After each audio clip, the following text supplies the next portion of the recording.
I gave my son $30,000 for his dream wedding. A grand celebration at a vineyard where love was supposed to bloom forever. But 2 weeks later, he told me I wasn't invited because I wouldn't fit in. That night, something inside me broke because my name is Evelyn Brooks, and I'm 65 years old. I live in Savannah, Georgia, in a small brick house I designed myself nearly 3 decades ago. From the street, people see a neat white porch, hanging ferns, and a rocking chair that moves with the breeze coming off the river. But inside these walls lives a different story, one of work, loss, and quiet endurance. I've spent most of my life as an interior designer. Not the kind who works for glossy magazines, but the kind who brings warmth and light back into homes that time forgot.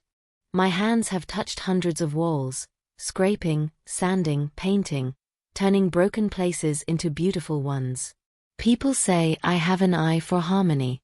Maybe that's because I spent my whole life trying to create it where none existed. My husband, Leon, died when our son Caleb was 12.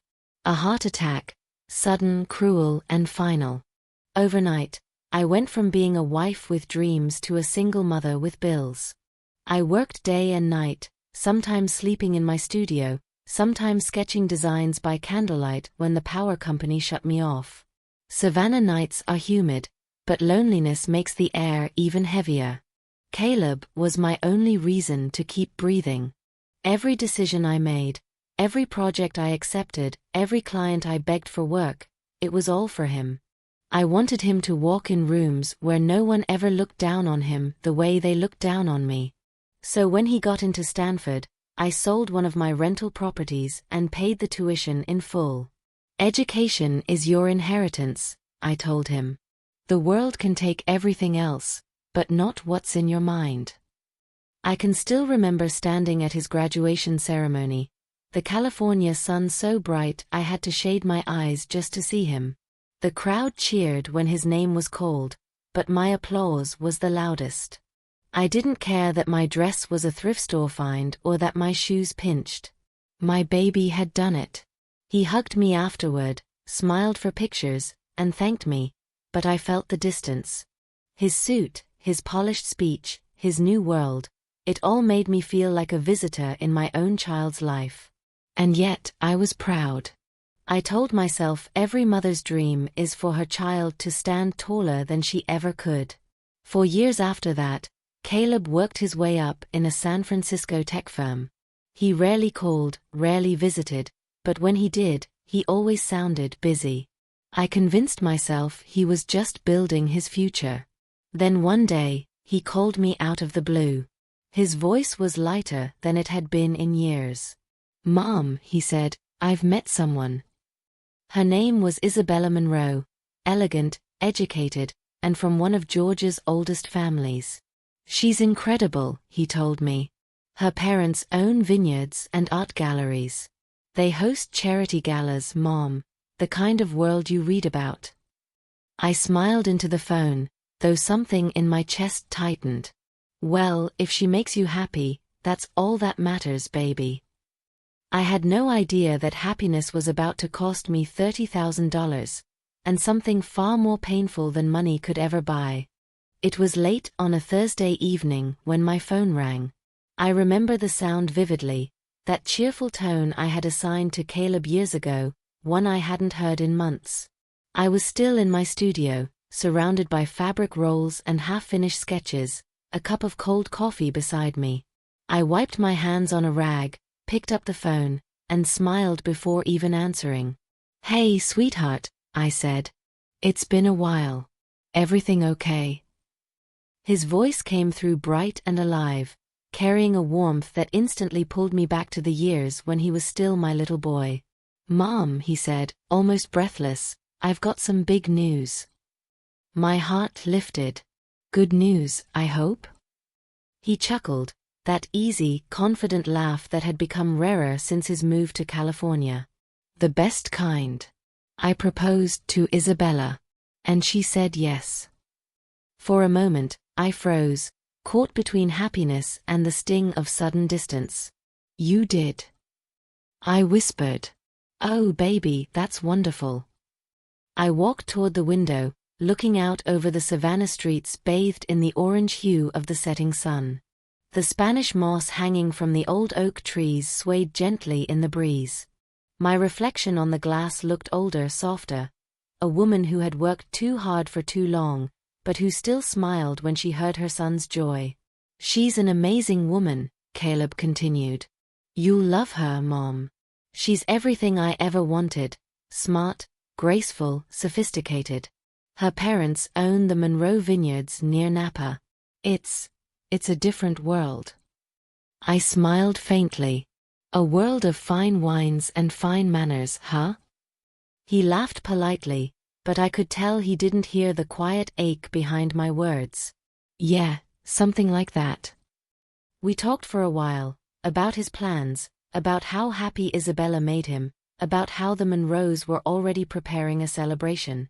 He sounded like a man stepping into a new universe, one made of chandeliers, art collections and boardrooms, a world far from the paint-splattered floors and sawdust that filled mine. Then came the pause, that tiny hesitation that always precedes a favor.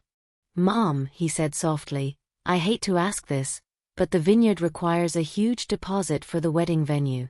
I've already used most of my savings for the ring and catering estimates. Would you be able to help out? Just this once. I didn't even think. Of course, baby. How much do you need? He hesitated again. 30,000. I know it's a lot. I'll pay you back after my next bonus. I felt my chest tighten. $30,000. That was nearly my entire emergency fund, the savings I'd built from dozens of small design projects, each one carved out of sweat and sleepless nights. But what was money compared to seeing my child happy? I smiled through the ache. You don't have to pay me back, Caleb. I want to do this for you. Mom, he said softly, his voice tender now, you're amazing. I love you. After we hung up, I sat there for a long time, staring at my checkbook on the desk. My hands trembled as I wrote the numbers, slow and deliberate, $30,000, and then in the memo line I wrote, for Caleb's happiness. I stared at those words for a long while before sealing the envelope. It felt symbolic, as though I was wrapping up a piece of my soul and mailing it away. The next morning, I drove to the post office before sunrise. The city was quiet, the air thick with that sweet southern humidity. The streetlights reflected on the wet pavement as I slipped the envelope into the outgoing box. My heart whispered a prayer. Let this bring him joy, Lord. Let him know he's loved. Days passed. Then weeks. I kept checking the mail, expecting a wedding invitation embossed with gold, maybe even a handwritten note from him. Nothing came.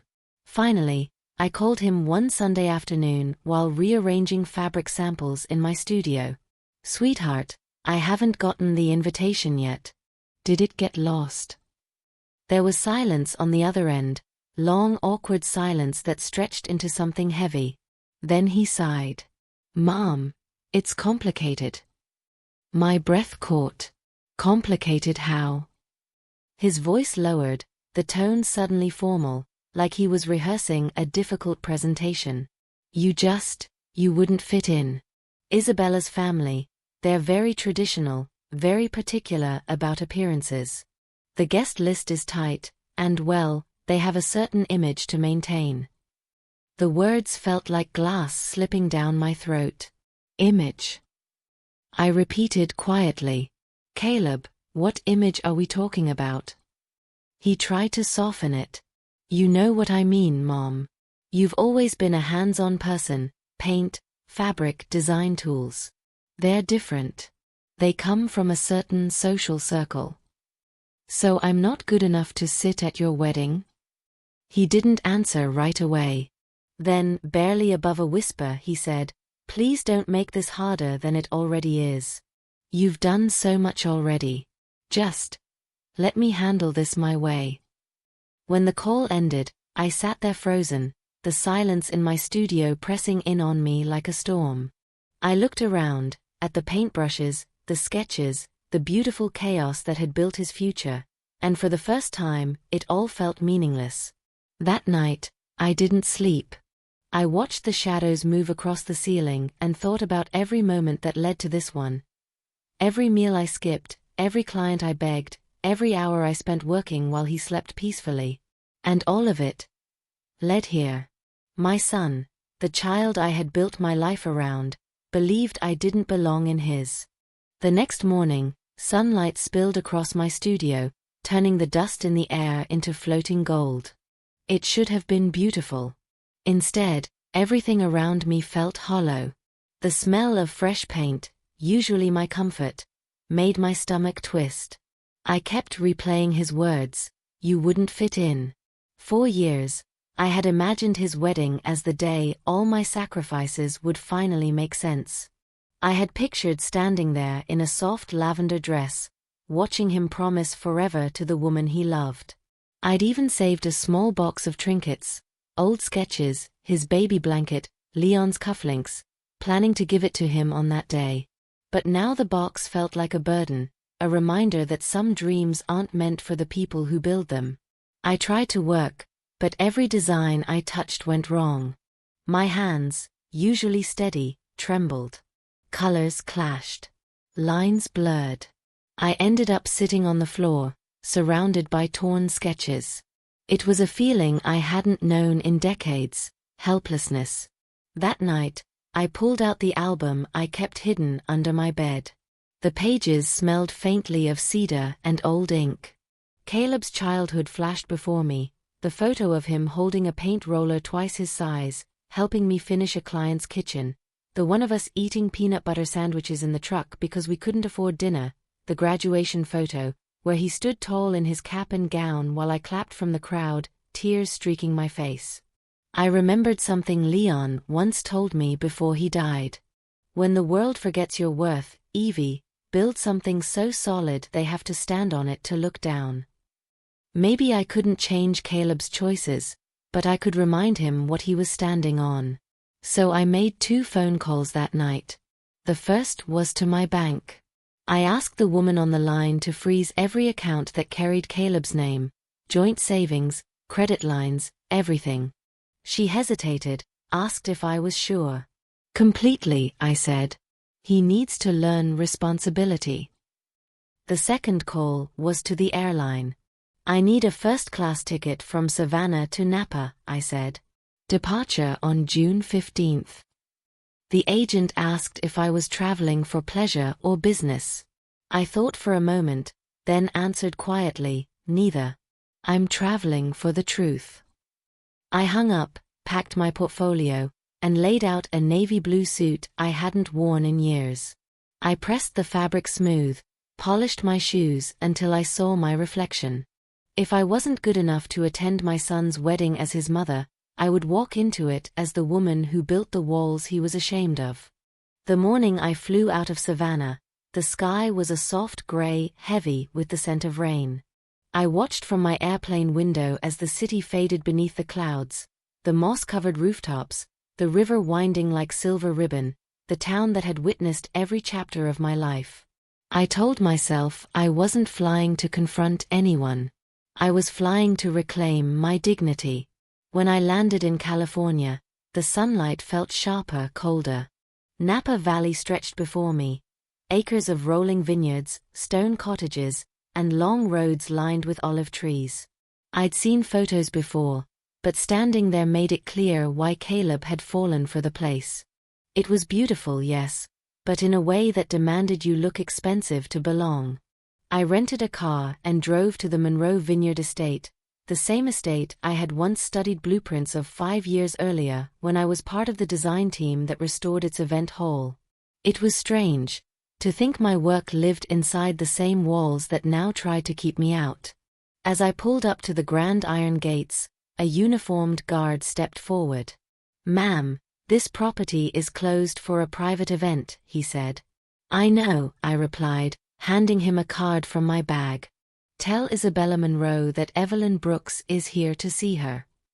He raised an eyebrow but made the call. Within minutes, the gates opened, the gravel crunching under my tires as I drove through. The main house appeared at the top of the hill, all cream stone and French windows, surrounded by manicured roses. Inside, the air smelled faintly of lavender and wealth. Every piece of furniture looked like it belonged in a museum, tasteful, curated, deliberate. But the moment Isabella walked in, the room felt warmer. "Mrs. Brooks," she said, her voice light with surprise. "I'm so happy to finally meet you. Caleb has told me so much about you." I smiled politely. "Has he now?" She nodded eagerly. "He said you're in construction management, that you've done incredible design work across Georgia. He's so proud of you." Construction management. I felt the words hit like a cold wind. Caleb hadn't just erased my presence. He had rewritten it. "Thank you, dear," I said softly. "That's kind of him."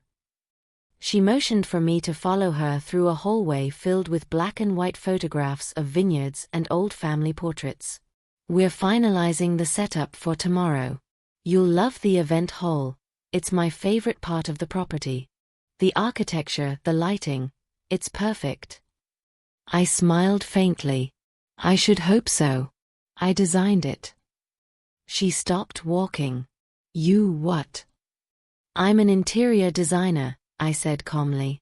5 years ago, Monroe and Whitmore Estates hired me to oversee the restoration of this hall. I designed the arches, the color palette, the lighting structure, even the seating plan you're using now. I know this building better than your caterer knows the menu." Her eyes widened. I didn't know." "I imagine you didn't," I said gently. "Caleb must have left out a few details." A long silence filled the hallway before she finally said, "Would you like to see him?" "Yes," I replied. "I think that's long overdue." She led me down a corridor toward the study, a grand room with glass walls overlooking the vineyard. Inside sat Henry and Patricia Monroe, Isabella's parents, dressed in immaculate beige and pearls.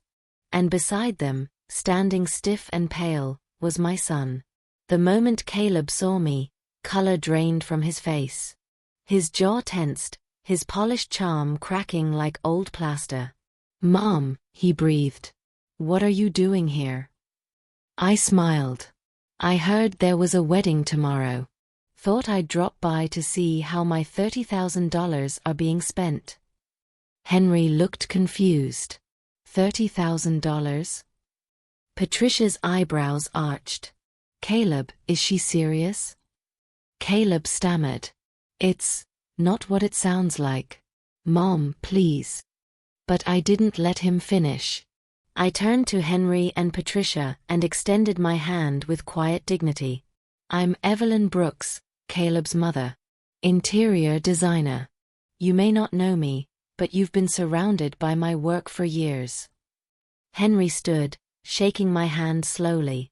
"Interior designer? Are you saying you worked on our estate?" "Yes, sir," I replied. "The event hall where your daughter is supposed to be married? I designed it. Every beam, every finish, every shade of white on those walls. My fingerprints are all over this vineyard." The room fell silent. Caleb's gaze dropped to the floor, shame washing over his carefully built image. Patricia broke the silence. "Caleb told us you were retired. That you used to manage construction teams." I smiled, controlled and sharp. "Retired? Hardly. I still work, for clients who value honesty." Henry's tone hardened.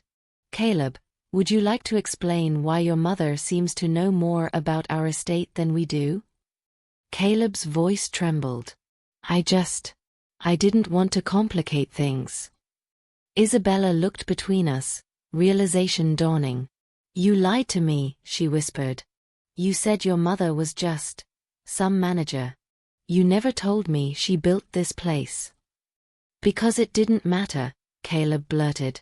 That was the breaking point.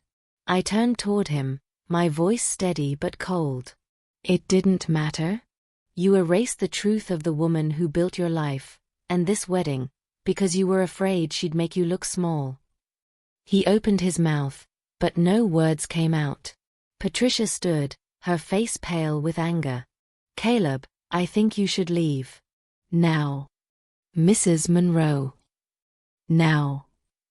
As he walked out, shoulders slumped, Isabella turned to me with tears in her eyes. Mrs. Brooks. I'm so sorry. If I'd known. I shook my head. You have nothing to apologize for, dear. You just learned who he really is.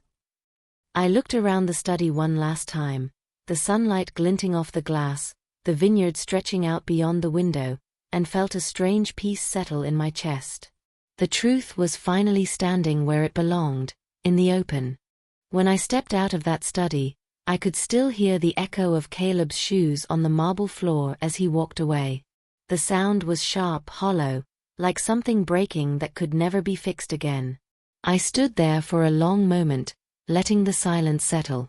I had imagined confronting him 1,000 different ways, screaming, crying, demanding answers. But the reality was quieter. He wasn't just ashamed of me, he was terrified of being seen through me. Henry and Patricia Monroe were still processing everything. Henry turned toward me, his voice low but full of regret. Mrs. Brooks, I owe you an apology. We had no idea your son had misrepresented your work or your life. If we had known. You would have respected me from the start, I finished softly. But I understand, Mr. Monroe. Appearances matter in your world. Patricia frowned, shaking her head. Not as much as character, Mrs. Brooks. My husband built this vineyard with his own hands before anyone called him sir. We don't judge honest work, we judge dishonesty. Her words hung in the air like sunlight breaking through clouds. For the first time that day, I felt seen. Isabella looked devastated. I can't believe he lied to all of us. I thought he was proud of his family. I placed a hand gently on her shoulder. Sometimes people get lost trying to climb ladders that don't lead anywhere. But the fall always brings them home. Henry gestured toward the window. Would you join us for dinner tonight, Mrs. Brooks? I'd like to hear more about your designs, and your son's real story. I hesitated for a moment, then nodded. I'd be honored. That evening, the Monroes hosted dinner in a glass pavilion that overlooked the vineyard, the very structure I had designed years earlier. The irony wasn't lost on me. As I walked in, I could almost see my younger self here, holding sketches, directing workers, polishing every detail until perfection. Now, sitting at that long mahogany table, surrounded by the very people my son wanted to impress, I realized I didn't need their approval. I already had something more powerful, the truth. Patricia poured wine, her hands steady. Tell us, Mrs. Brooks, how did you start in design? I smiled faintly. By accident. I was a mother trying to repaint her son's nursery after her husband died. The colors made me feel less alone. One day, a neighbor saw it and asked if I could help with her kitchen. That's how it began. One room, one wall, one life rebuilt at a time. Henry leaned forward. And you built a company from that? I built a future, I replied. A small business, yes, but one that gave my boy a better life. I didn't care if people called me a decorator or a miracle worker. I just wanted him to have choices I never did. They both nodded quietly. Even Isabella wiped away a tear. You remind me of my mother, she said softly. She built everything from the ground up too. Henry smiled sadly. You know, Caleb's arrogance cost him more than a wedding. It cost him people who would have respected him for who he came from. Before dessert, Henry left the table and returned with a stack of papers. Contracts, invoices, blueprints. These are all the projects you did for us, he said. We had no idea the depth of your contribution. You should have been credited properly. I'll make sure that happens. I thanked him quietly, touched but calm. You don't owe me credit, Mr. Monroe. I don't work for recognition. I work for legacy. As the evening drew to a close, Isabella stayed behind. Mrs. Brooks, she said gently, I've decided to postpone the wedding. I need to think about who I'm really marrying. If he could lie about something like this, I don't know what else he's capable of hiding. I nodded. You're doing the right thing. Love without truth is just decoration. It looks good, but it never lasts. Later that night, back in my hotel room, I sat by the window looking out at the glowing vineyard, the same vineyard my son had said I didn't belong in. The moonlight poured over the glass pavilion like liquid silver, touching the place I had created with my own 2 hands. He said I wouldn't fit in. But the truth was, I had built the very room that made him feel like he did. By the next morning, word of what had happened in the study had spread across the vineyard like wildfire. Every decorator, planner, and server whispered fragments of the confrontation. How the mother who wasn't invited had walked in wearing calm like armor and left her son's pride in pieces. I woke early, long before sunrise, and sat on the balcony of my hotel room. The view was breathtaking, rolling fields of vines blanketed in morning mist. It should have been peaceful, but inside me there was a quiet storm. I had defended my worth, yes. But a mother's heart doesn't celebrate her child's humiliation, even when it's deserved. Around mid-morning, there was a knock on my door. I opened it to find Isabella standing there, still in her silk robe, her face pale but composed. Mrs. Brooks, she said softly, may I come in? Of course, I replied, stepping aside. She sat on the edge of the bed, her fingers twisting the hem of her sleeve. I couldn't sleep, she said. I keep thinking about what you said, about truth and legacy. I looked through the estate's design records last night. You were listed as project lead consultant. Everything about this place is your work. I nodded slowly. It's amazing what people will hide when they're afraid of where they came from. Tears welled in her eyes. I believed in him, Mrs. Brooks. I thought we were building something real. But now I don't know if I even know who he is. You know who he is, I said gently. You just learned it sooner than most women do. Be grateful for that. She stood and wiped her eyes. The wedding's off. I called my parents this morning. Caleb left the estate last night. He didn't even try to fight for me. I felt my throat tighten, a strange mixture of sadness and relief. Sometimes silence tells you everything you need to know. She looked at me for a long moment. You're stronger than anyone I've ever met. I smiled faintly. No, darling. I'm just a woman who ran out of tears before she ran out of courage. After she left, I drove down to the vineyard one last time. The crew was already dismantling the floral archway, packing away ribbons and candles that would never see a ceremony. The hall stood empty, polished, gleaming, and heartbreakingly silent. I walked its length slowly, touching the walls I had once designed, remembering the months of work that went into making them perfect. When I reached the center of the room, I stopped. This was where my son would have stood, promising forever to a woman he had deceived, inside the very hole he'd tried to erase my name from. I whispered to the empty air, you said I didn't fit in, Caleb. But the truth is, you never did. As I turned to leave, the vineyard manager approached me hesitantly.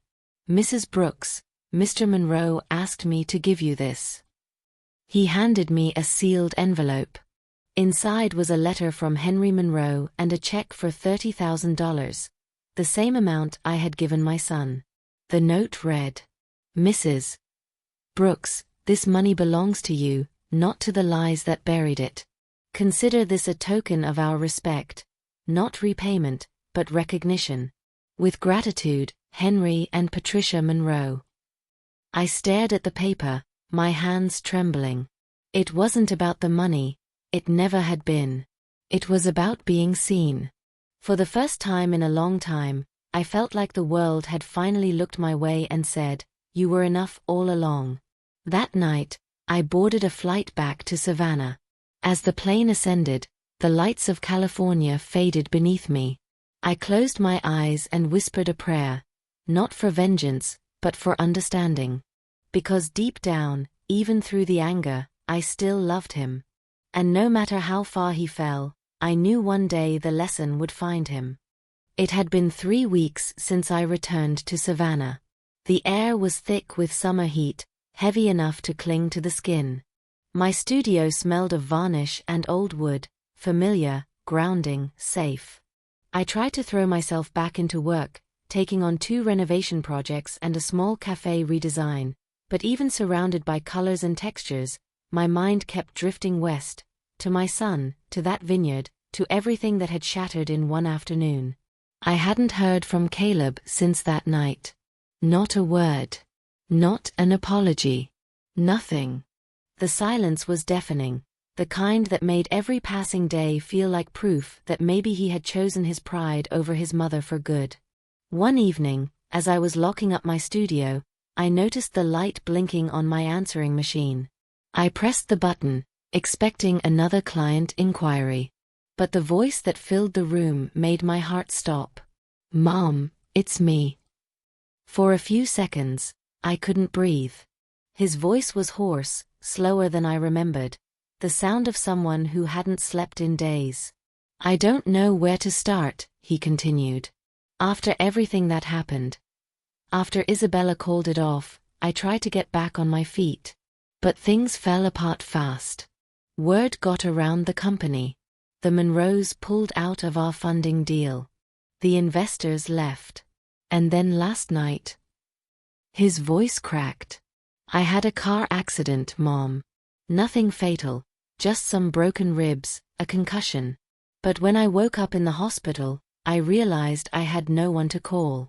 Not a friend, not a fiancé, just you. But I didn't call because I was afraid you wouldn't answer." A long silence followed, then a breath that trembled through the speaker. "I'm sorry, Mom. For everything. For the lies. For the way I treated you. You didn't deserve that. I forgot what you taught me, that success means nothing if it costs you the people who built you. I'll understand if you never want to see me again. But I hope someday you can forgive me." The message ended, leaving me standing there in the quiet of my studio, tears rolling down my face. I sank into my work chair, staring at the walls I'd once painted bright yellow to inspire creativity. They looked softer now, almost glowing in the lamplight, like they were listening. I sat there for a long time, thinking about the little boy who used to run through those same holes, covered in chalk dust and laughter. How had we come to this? The next morning, I packed a small bag, called the hospital in San Francisco, and confirmed his name. He was there, recovering, alone. Without overthinking, I booked a flight. When I arrived, the nurse led me down a quiet corridor. The antiseptic smell of the ward stung my nose. And then, through the half-open door, I saw him, bandaged, pale, his arm in a sling, staring out the window like a man twice his age. "Caleb," I said softly. He turned, disbelief flashing across his face. "Mom." I walked in slowly, setting my purse down on the chair beside his bed. For a moment, we just looked at each other. Years of pride, anger, and regret collapsing into a silence that said more than words ever could. "You didn't have to come," he whispered. "I know," I said. "But I did." He looked down, his eyes filling. "I don't deserve you." I pulled up a chair and took his hand, that same hand I'd held when he took his first steps, when he wrote his first sentence, when he graduated college. "You're right," I said quietly. "You don't deserve forgiveness. But you need it. And I think maybe I need to give it." He cried then, deep, unrestrained sobs that shook his body. And as I held him, I felt the anger I'd carried for weeks dissolve, replaced by something gentler. Not blind forgiveness, but understanding. We spent hours talking, about Leon, about his childhood, about everything that had gone wrong. He told me about the company collapsing, about Isabella's silence, about how it all came crashing down after the lie surfaced. I thought if I could look successful, I'd finally feel like I'd made you proud, he said. But I was just building walls out of shame. I smiled faintly. Well, you finally built something real, regret. It's the foundation of wisdom. He laughed weakly, wincing from the pain. You always have a quote ready, don't you? Only when it's needed. When the nurse came in to check his fall, she looked between us and smiled. You two have the same eyes, she said. And for the first time in a long while, I didn't feel the need to correct anyone. I stayed in San Francisco for 2 weeks. Every morning, I sat beside Caleb's hospital bed, reading design magazines or sketching quietly while he slept. His body healed slowly, but I could see his spirit beginning to mend too. The arrogance that used to fill his words was gone, replaced by a gentleness I hadn't seen since he was a boy.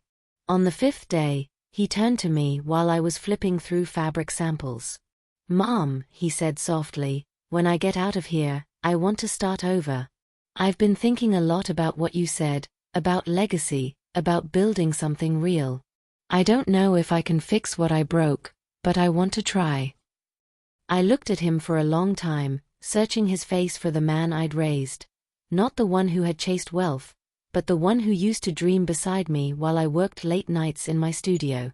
I saw a flicker of that child again, buried beneath all the scars life and pride had given him. Starting over isn't about erasing the past, I said quietly. It's about learning from the cracks so the next version stands stronger. He nodded. Then maybe I can learn from the best. When he was finally discharged, he insisted on coming back to Savannah with me. The flight home felt lighter than the one that had taken me to Napa. As we landed, the warm southern air wrapped around us like an old friend. Back home, Caleb stayed in the guest room for the first few days, helping me clean out my studio. I watched as he rolled up his sleeves and sanded wood panels with me, the same way he used to as a teenager. At first, he was clumsy, but soon his rhythm returned. He laughed more, talked less, and listened deeply. One afternoon, while we were repainting a client's antique cabinet, he turned to me and said, "You know, I've always thought what you did was simple, like decorating. But it's not. It's art. Every line, every shade. It's a story." I smiled. That's what design really is, Caleb. A story written without words. He looked around the studio, then at me. Maybe we could write the next one together. That evening, I walked past the shop window downtown where I used to display my finished work. The sign above it had faded after years in the Georgia sun, Evelyn Brooks Interiors. I stood there for a long moment, thinking. 2 weeks later, a new sign went up, black letters on a brushed gold board, Brooks & Son, Interior Design Studio. On the day we unveiled it, clients and friends gathered outside the shop. Some clapped, others smiled knowingly, but for me the only thing that mattered was the look on Caleb's face. Humble, grateful, and proud in the right way this time. As the last of the guests left, he turned to me, his eyes shining in the evening light. "I still can't believe you forgave me." I touched his cheek gently. "Forgiveness isn't something you earn, baby. It's something you live up to." We stood there for a while, watching the sun sink behind the old oak trees. The sky turned a soft, fiery orange, the same color as the paint I'd used on my very first project decades ago. "Mom," he said quietly, "I used to think you were just building houses. Now I know you were building people, me included." I smiled, my throat tightening. Then I guess I finally did my job right. As the streetlights flickered on, I looked up at the sign again, Brooks & Son. For the first time in years, it didn't feel like a reminder of loss. It felt like a beginning. And as I locked the studio door that night, I whispered to myself. I gave $30,000 and a piece of my heart, but in return, I got something priceless: my son's respect.